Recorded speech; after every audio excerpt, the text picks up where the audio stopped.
नमस्कार मंडळी, मी सुनील शिंदे आपल्या यूट्यूब चॅनलवरती तुम्हाला काय वाटतं यात सहर्ष स्वागत करीत आहे. कालच्या झालेल्या विधानसभा निवडणुकीमध्ये शेवटी काकाच विजयी ठरले. लोकसभेला सुद्धा काकाच विजयी ठरले होते, पण यावेळी वेगळे काका विजयी ठरले. लोकसभेला अजित पवार विरुद्ध शरद पवार असा सामना रंगला होता.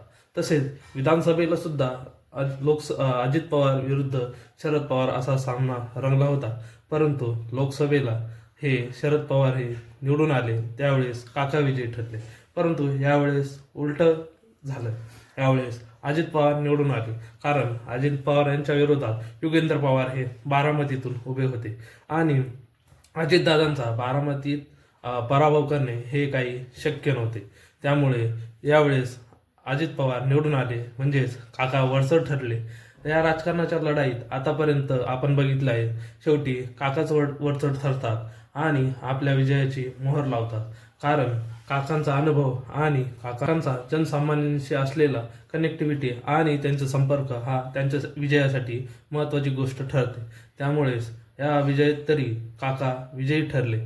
परंतु शरद पवार यांनी अजून आपल्या विधानसभा निवडणुकीवरती कोणतीही प्रतिक्रिया दिली नाही. निवडणूक निकालावरती म्हणजे प्रक्रियेवरती जोपर्यंत आपले विचार मांडत नाही, आपले म्हणणं मांडत नाही, तोपर्यंत आपण काही सांगू शकत नाही. तोपर्यंत तरी आपल्याला असंच वाटतंय की काका विजयी ठरले आणि विधानसभेत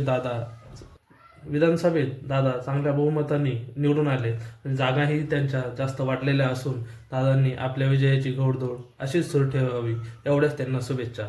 तोपर्यंत आपल्या नवनवीन अपडेटसाठी आपल्या यूट्यूब चॅनलला सबस्क्राईब करा आणि जास्तीत जास्त लोकांपर्यंत पोहोचवण्यासाठी शेअर करा. धन्यवाद.